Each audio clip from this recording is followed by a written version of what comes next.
All right, it is the Mariners Farm Report. Justin Toole joining us right now on the Emerald Queen Casino Sportsbook Hotline. I wanted to start with a popular name here in Seattle. We always get questions about him as one of Seattle's most exciting prospects, Harry Ford, obviously. Justin, tell us about the growth you've seen from him this year.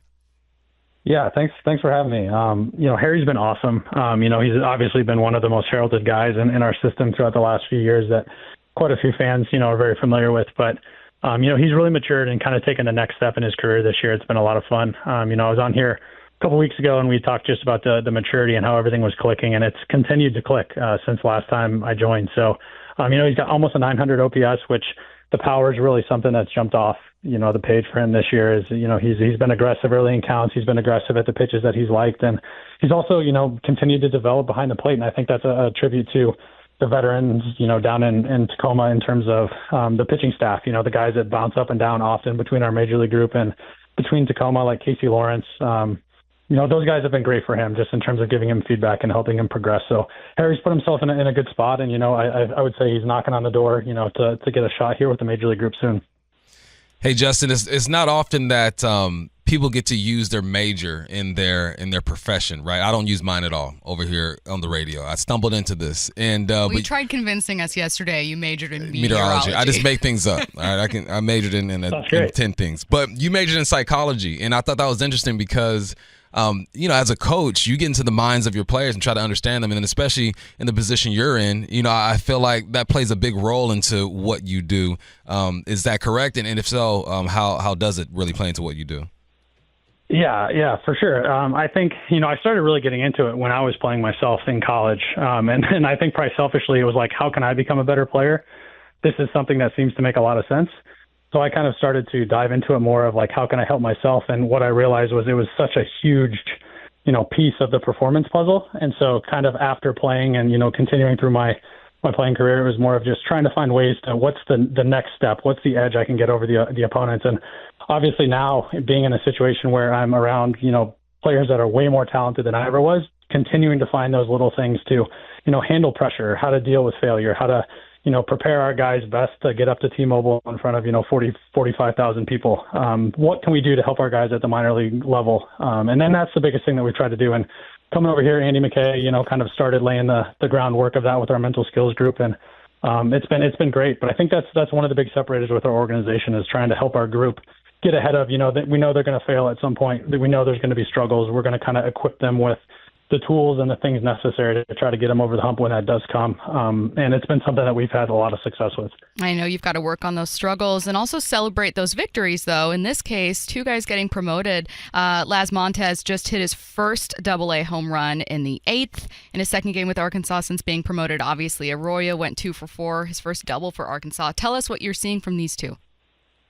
Yeah, it's really exciting for what those guys have done. And obviously, people in the Seattle area, if you didn't get a chance to get out to Everett and watch them, it's been fun. They're a huge piece in that group, winning the first half championship up there in the Northwest League. But, they've since day one of the season, there's a little bit of a, kind of a growth period, those first couple of weeks of getting adjusted once the season hits. But since then, those guys have, hit the ground running. And definitely, like you've mentioned, the power, shows up with both of those guys.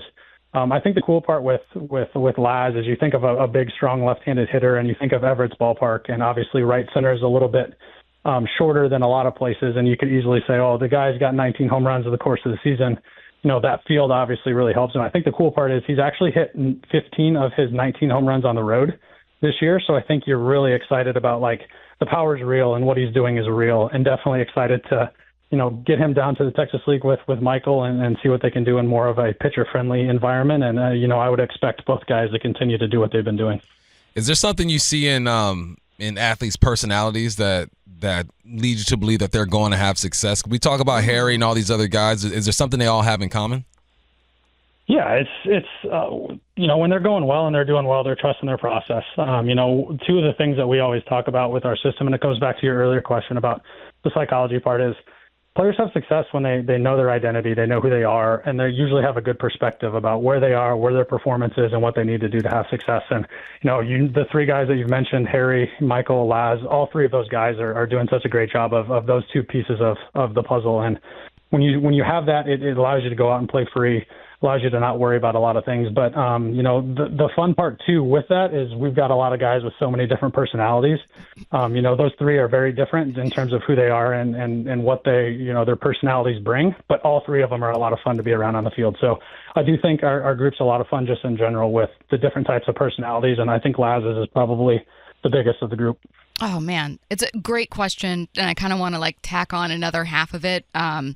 Our producer Curtis and I were talking earlier about whether or not baseball is maybe not mentally the toughest sport, but maybe of all the major leagues allows you to get into your head more often.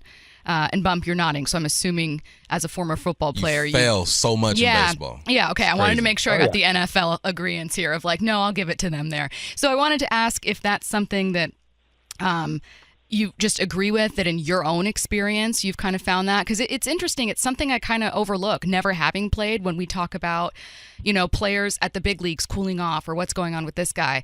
I never think to go first to, well, mentally, emotionally, where is he at? Is that where you sometimes go first? Yeah, I think usually you look at the person, you look at the situation. I think a lot of times the performance on the field is a result of something bigger, and I think every sport has their own challenges. So I think of football, and I am not a football guy, but thinking of football, I think of if you're playing in the NFL, it's the 16, 17, 18 games that you play over the course of the season and all of the work that goes into it for one day and one game. That creates a lot of stress. That creates a lot of anxiety. In baseball, the difference is you just have 162 or 140 in the minor leagues, and you just have to consistently find ways to show up every single day and have success. And if you've had success, you have pressure to continue to have success. If you haven't had success, you have pressure to continue to have success. So I think with baseball, it's how do you show up over the course of 6-7 months and continue to find ways? And one thing somebody told me a long time ago, which really clicked, is in baseball, the two biggest things that get in the way of success are frustration and boredom. Frustration of not having success, or the boredom of having success and thinking, well, maybe if I did just a little bit more, that'll get me, to another level of a player, another tier of a prospect or something like that. So every sport has their own, challenges, but I think for baseball, it's just the length of the season and the amount of games you're playing. You got to do it each and every day. So you've got to have that quick, the forget the bad performance from yesterday to go out the next day and be able to, have success, but also put the great performances behind you and realize that you still have to go out and do the work the next day to be able to have success the next day and the next day and the next day after that. Yeah, the mental battle of the athlete, especially in baseball, man. I admire the grind in baseball, and then just the way you guys are able to handle failure. But Justin, you did something that was pretty remarkable yourself, man. You wrote a book called 9 and 9, and there was a game where you played all 9 positions. Tell me about that. What was that experience like? Yeah, it was. That was my way of. I wasn't good enough to play just one position, so I had to find value in moving around. But I was a utility type player in the minor leagues, and so my role oftentimes was giving whoever the shortstop was the day off, and then the next day the second baseman, and the day after that the third baseman. I just kind of find myself moving around. So I had a manager that one day was new to the organization, asked me what positions I played, where I was most comfortable, and I was like, man, I can play anywhere you need me, let me know.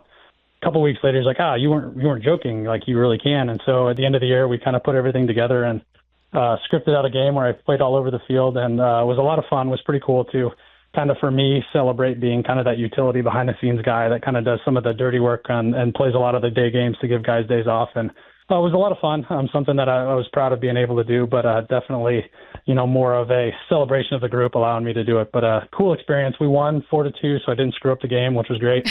Did give up 2 home runs pitching, but we won't talk about that.